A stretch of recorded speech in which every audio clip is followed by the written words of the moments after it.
Supreme court ने पश्चिम बंगाल सरकार को ईडी की जांच में बाधा पैदा करने पर कड़ी फटकार लगाई है। सुप्रीम कोर्ट ने कहा है कि मुख्यमंत्री ममता बनर्जी की ओर से ईडी की कार्रवाई में दखल देना अच्छी स्थिति नहीं है।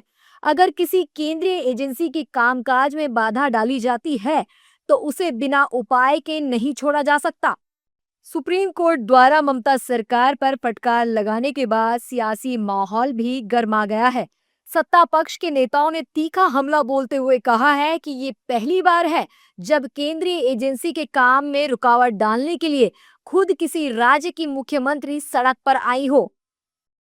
ये पहली घटना होगी देश की जब ईडी ने गंभीर मामलों में रेड किया और उस स्थल पर बंगाल की माननीय मुख्यमंत्री ममता बनर्जी वहां पहुंच गई अधिकारियों के साथ, फाइल समेट के ला रही थी। पूरे देश ने देखा जिस तरह उन्होंने वक्तव्य दिया, वो किसी भी देश के संवैधानिक संस्था के वो खिलाफ नहीं कर सकती। ये मुख्यमंत्री का आचरण नहीं था वो वक्तव्य। वो आईपैक के खिलाफ जो पक्ष में मूवमेंट किया है, ऐसा नहीं, वो सारी पाकिस्तानी संवैधानिक प्रतिष्ठान जो है सबका खिलाफ वो बोलने वाली आदमी है। पहले तो ईसीआई के ऊपर लड़ दिया, एसआईआर के खिलाफ लड़ा, और जो काम अच्छा ही होगा लोकतंत्र के पक्ष में होगा उनका खिलाफ बोल रहा है आज। तो इसलिए वो फॉरेन पावर को भी सत्ता में रहने के लिए काम लगा रहा है, बांग्लादेशी मुस्लिम लोगों को लगा रहा है।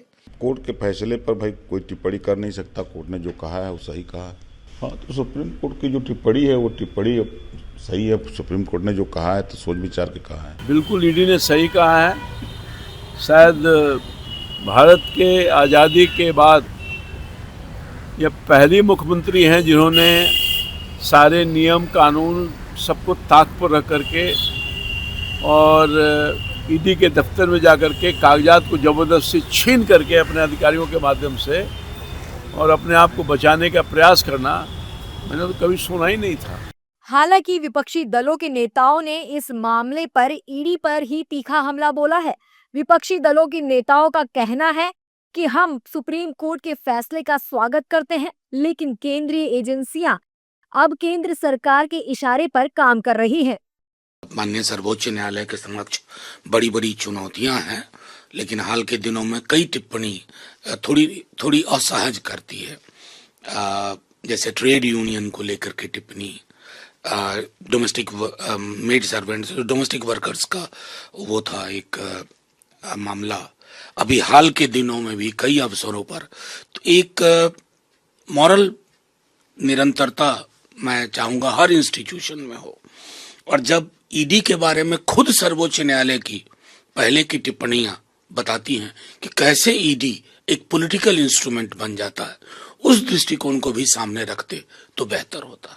ये दुर्भाग्यपूर्ण है कि आज सुप्रीम कोर्ट में ये फटकार लगाया कि बंगाल के मुख्यमंत्री की इस तरीके की बर्ताव शोभनीय नहीं है। ये बंगाल के लिए बड़े दुर्भाग्यपूर्ण है और बंगाल को एक बंगाली होने के नाते मुझे शर्मिंदा महसूस करने पड़ते कि इस तरीके की मुख्यमंत्री और इस तरीके की मतलब बर्ताव एक मुख्यमंत्री कैसे करे। तमीज से चलना चाहिए, तमीज से बात करना चाहिए, क्योंकि वो मुख्यमंत्री है, कभी कभी वो भूल जाती है। बता दें कि यह विवाद जनवरी में उस समय शुरू हुआ था जब ईडी ने आईपैक के निर्देशक प्रतीक जैन के घर और दफ्तर पर छापा मारा था। उस दौरान मुख्यमंत्री ममता बनर्जी भी वहां पहुंच गई थी, जिसके बाद इस पूरे मामले ने राजनीतिक रंग ले लिया था। सुप्रीम कोर्ट की टिप्पणी के बाद अब यह सवाल उठ रहा है कि क्या राज्य सरकार और केंद्रीय एजेंसियों के बीच टकराव बढ़ रहा है और क्या इससे संघीय व्यवस्था पर असर पड़ सकता है।